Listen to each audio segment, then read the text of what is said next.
So Will Smith is back in the headlines, and wow, this time it's not about an awards show. We're talking about a bombshell lawsuit with some really serious allegations. I mean, this could totally reshape his entire career. Okay, let's just dive right into this. You know, the whole thing really boils down to one powerful question.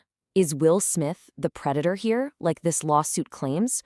Or is he the prey, maybe being targeted in a huge, high-stakes legal battle?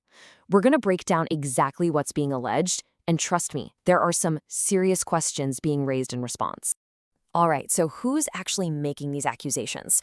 Well, the lawsuit comes from a musician that Smith himself hired. We're talking about a collaborator who was brought right into the inner circle for a massive tour.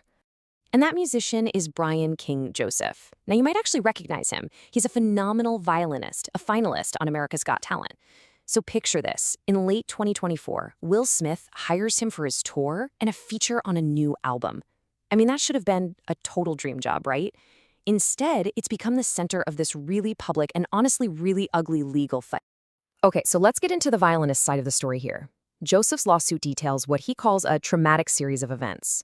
He's claiming there was a pattern of manipulation and unwanted sexual advances. And here is where it gets really explosive. The lawsuit straight up accuses Smith of deliberately grooming and priming him. Look, those are not casual words. That phrasing implies a calculated, predatory plan. It's an incredibly serious charge to level against anyone. But here's where the story gets, well, complicated. Brian King Joseph is 36 years old, and that specific number has led a lot of people to question the use of the word grooming, right?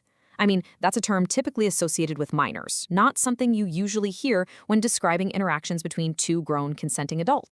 So you might be asking, what's the evidence for this alleged grooming? Well, a big part of it rests on comments just like this one. Joseph alleges that Will Smith told him, "You and I have such a special connection that I don't have with anyone else." And that right there, that quote, perfectly illustrates the core of this whole dispute. Was Smith making a sexual advance, or was he just, an artist praising a collaborator trying to express a deep creative chemistry? Seriously, how you interpret that one single comment, it changes absolutely everything. Okay, now this is where the story takes a really sharp and frankly, bizarre turn. We're talking about a Las Vegas hotel room. Joseph claims he came back to his room and found it had been forcibly entered, and a collection of really strange items had been left behind. I mean, just look at this list. It's deeply unsettling. You've got a cryptic note saying, "Brian, I'll be back, just us." Wipes, a beer bottle, a random red backpack. And then it gets weirder. A bottle of HIV medication that wasn't prescribed to Smith, a single earring, and hospital discharge paperwork for some unknown person. It's like a scene straight out of a thriller movie.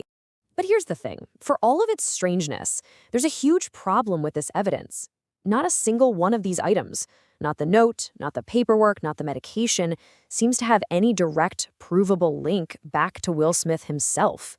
And you have to admit, that's a pretty major hole in the story. And, this lack of a direct link is exactly where some serious doubts about this whole lawsuit start to pop up.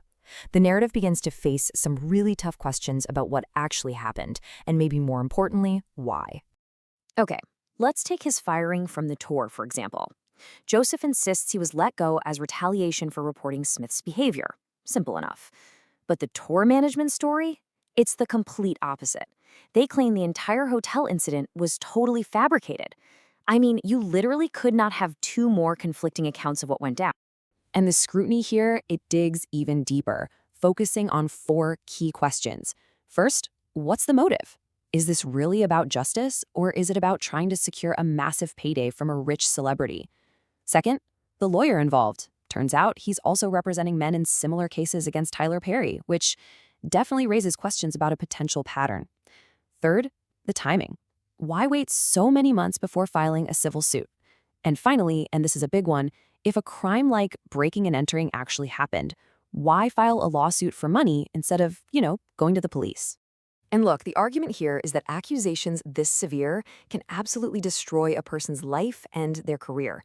The stakes are just so incredibly high.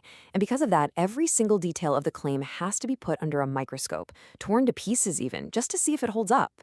So when you start putting all these pieces together, the ambiguity, the really strange evidence, all these unanswered questions, a deeply skeptical picture of this lawsuit really starts to form. Now, for his part, Will Smith is definitely not staying silent. His attorney has come out swinging, calling the entire complaint false, baseless, and reckless. They're vowing to fight this thing aggressively in court. And all of this kind of brings us to the conclusion that a lot of skeptics are drawing, that this isn't about justice, it's about opportunity.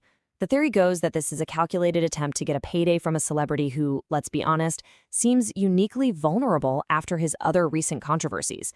And maybe, just maybe, it's a way for an artist to get some attention when their career is flagging. So, in the end, we're left with two completely different realities, aren't we? On one hand, is this a brave artist speaking out against a powerful, predatory celebrity? Or, on the other hand, is it a calculated shakedown, targeting a star who's already in the public crosshairs? With the facts this contested, the truth, for now, is really anyone's guess.